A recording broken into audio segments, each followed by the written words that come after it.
Anyways. Oh, here's this one. I should bring Leah in here for this one. Rejection letter psycho. Bill, wondering if you saw this. This accomplished clarinet player was accepted to his dream school, but never received the good news because his then girlfriend deleted it and sent him a fake rejection email. That turned out to be a $265,000 mistake on her part.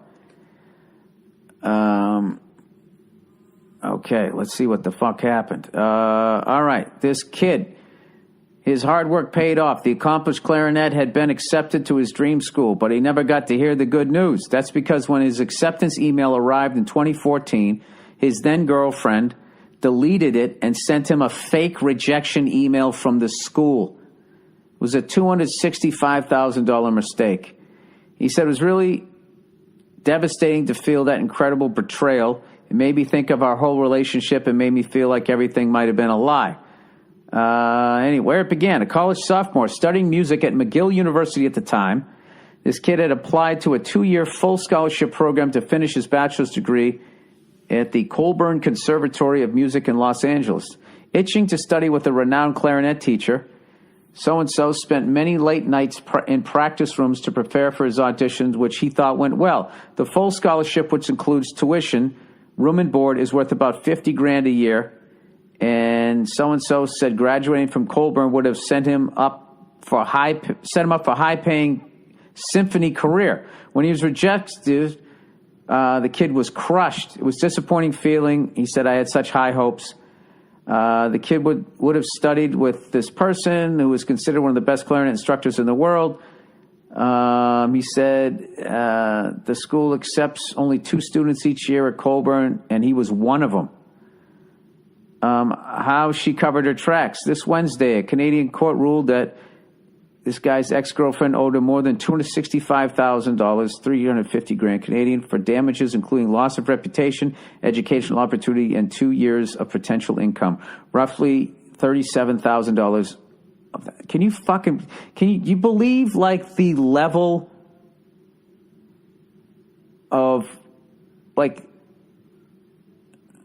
break into his like she'd have to be knowing that that letter is coming. She'd have to be constantly First of all, she knows his fucking, I guess, computer passwords. It's just scanning it, finds it, sees that he gets accepted, fucking deletes this guy's dream, and then comes up with a whole phony thing. I wonder how the fuck they found out. But this is why this whole fucking, this Me Too shit now, where they're just saying straight across the board, believe women, when there's women like that out there.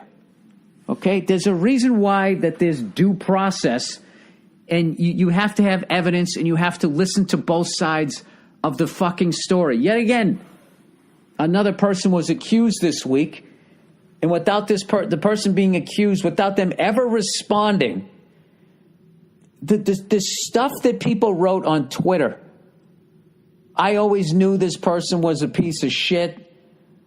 I love one person was the fucking most self-serving thing ever. If you're still following so-and-so, unfollow me. Right? Like, wow, man, you're really sticking up for women. You're willing to lose like fucking Twitter followers. Way to make a fucking stand. Stop making it about yourself, you fucking jerk off.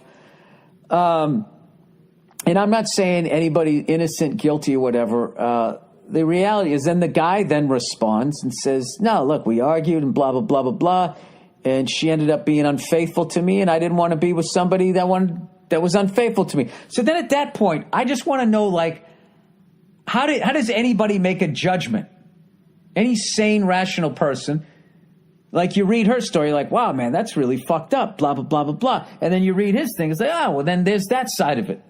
So then what? Now at that point, you've read 2 things online.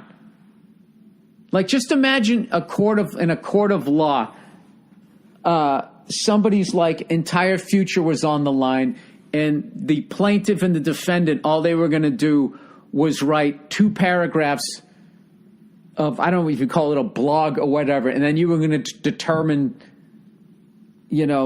somebody's ability to continue their career or not. That's a little fucking nuts, people. And this is what's driving me up the wall is I've been saying this at shows, and the vibe is people fucking agree with that, but everybody's afraid to say it. So it's just, I don't know, it's just not this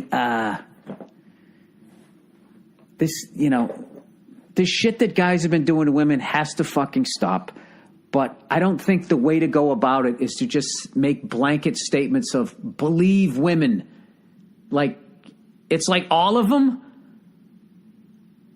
Even the ones who key people's cars and fucking break laptops and destruction of property, all of that. Even the ones that fucking, are out there saying that they love somebody just because the guy's got fucking, all of them.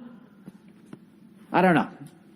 It's a little fucking, it's just such a fucking, out of all this, I'm just really surprised at how fucking, just how afraid everybody is and how everybody just chooses self-preservation. And they'll sit there and they'll watch somebody twist in the wind, because there's been the ones that are obviously like, this guy's a fucking monster. This guy should be in jail. And then there's been some other ones like, what? But everybody still shuts the fuck up. While these lunatics on Twitter are like, fucking burn them at the stake.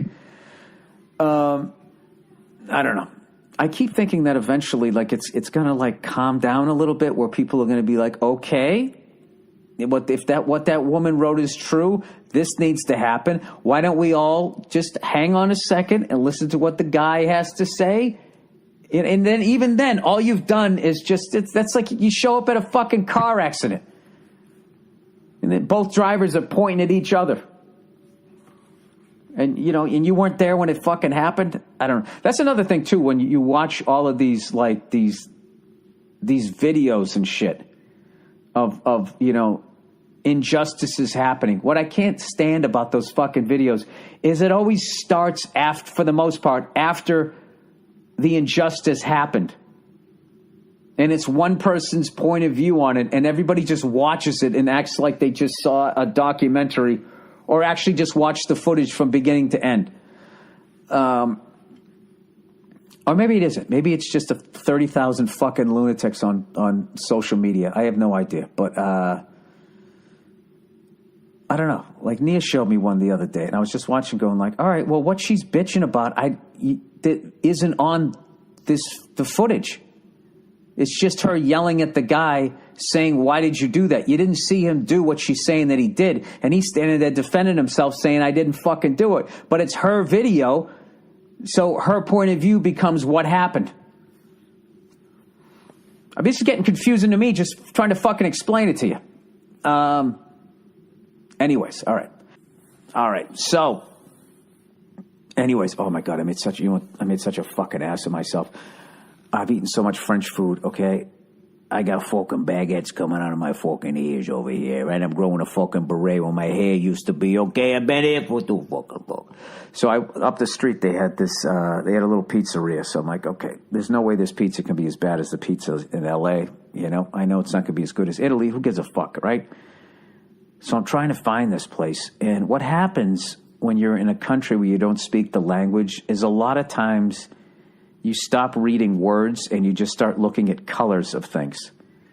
And you start like anything yellow is a taxi, anything blue becomes a police car, like that type of shit. So there was this restaurant with this red awning, like the Italian restaurant, and I'm looking at it going, I don't know, man, this doesn't quite look right. And rather than just reading